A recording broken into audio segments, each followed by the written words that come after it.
Ok, bonjour tout le monde. Ce soir, nous allons regarder des pronoms relatifs. Tonight, we're going to look at relative pronouns.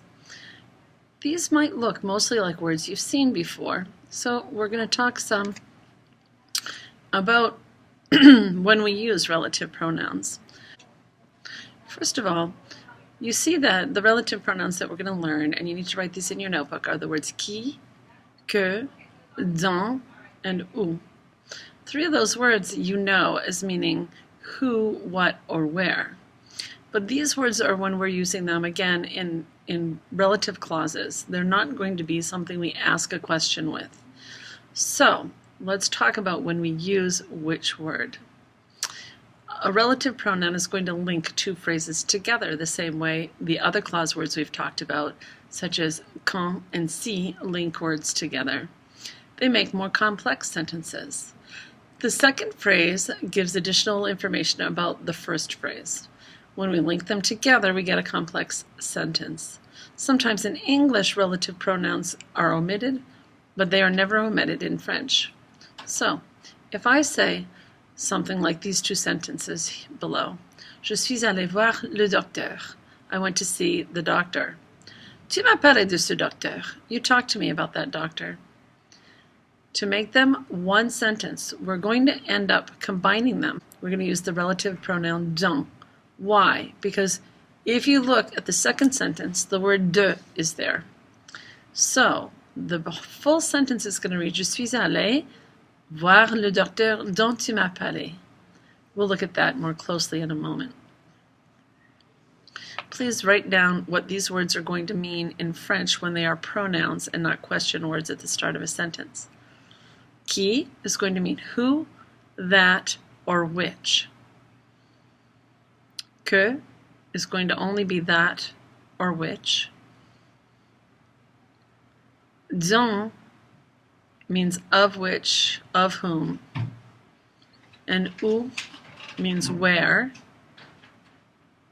And I would say sometimes we would use the word that, not just where. It can almost sometimes mean when. Relative pronouns qui, que, dont, and où. Again, let's start with qui. Use qui if an element of the first phrase is the subject of the second. So look at the example we have below. Il a renvoyé la comptable. He dismissed the accountant. He fired the accountant. The second phrase says la comptable travaillait à mi-temps.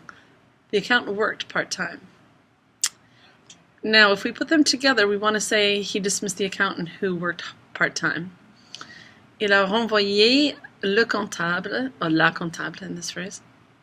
Il a renvoyé la comptable qui travaillait à mi-temps.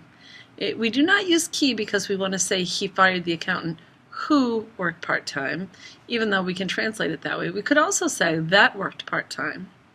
It's because la comptable is the subject of the second thought.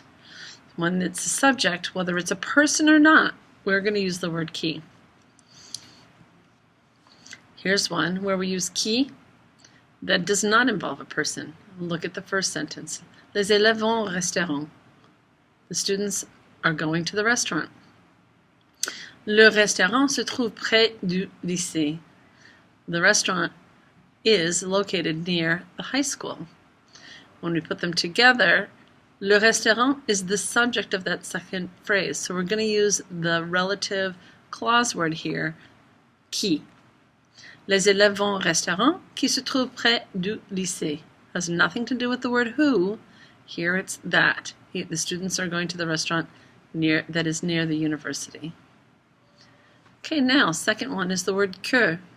Que is going to be that or which too, but it's when we're looking at the direct object in the second phrase.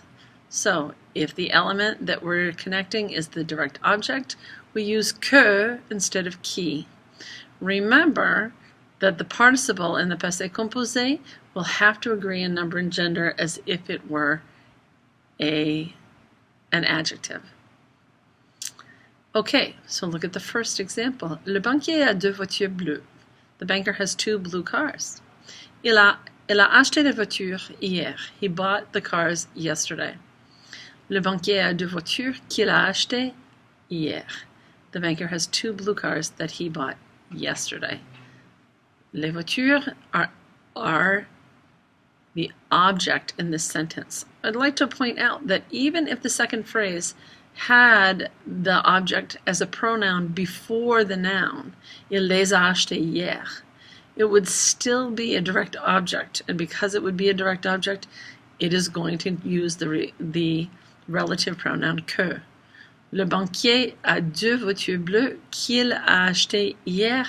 Notice that the E was dropped the same way you do use the word que in other situations. Followed by il, we drop the E and use an apostrophe. Look at the second one. Samir est à côté de la porte. So Samir is by the door. Nicole lui a ouvert la porte. Nicole opened the door for him. Samir est à côté de la porte que Nicole lui a ouverte. So Samir is next to the door that Nicole opened for him. Notice that because la porte is now in front of the participle or adjective ouvert, it has to agree with la porte, and so now it becomes ouverte. Don't forget to make those little nuance changes because you actually hear those changes when you speak. French people will remember to make them feminine when they move the word. Now the word donc. It was in the example in the opening slide. Donc is a brand new word to you. Of the 4 words, it's the only brand new one. It means that or of which to replace an element in the first phrase that's the object of the preposition de in the second phrase. Look at the 2 sentences. Stéphane est pompier. So Stéphane is a firefighter. Tu m'as parlé de ce pompier. You talked to me about this firefighter. Stéphane est le pompier dont tu m'as parlé. The word de before ce pompier necessitates the word dont instead of que. Because there's a preposition de here, we have to choose the word dont. Last, the word où means where, when, in which. Sometimes it means literally when even. If an element in the first phrase is a place or a period of time. Look at the example. Venez me parler à ce moment-là. Come speak with me at that time. Vous arrivez à ce moment-là? When you arrive at that, or you arrive at that moment. Venez me parler au moment où vous arrivez. Come talk to me at the moment when you arrive. So even though we don't want to say quand here, we want to say où. You might want to think about translating as the moment when you arrive. In English, we probably say the moment you arrive. All right, lastly, I want you to do the essayer at the bottom. Do these 8 sentences in your notebook, and I'll be checking those for your homework completion. Merci beaucoup. Si vous avez des questions, je vous verrai en classe demain. Au revoir.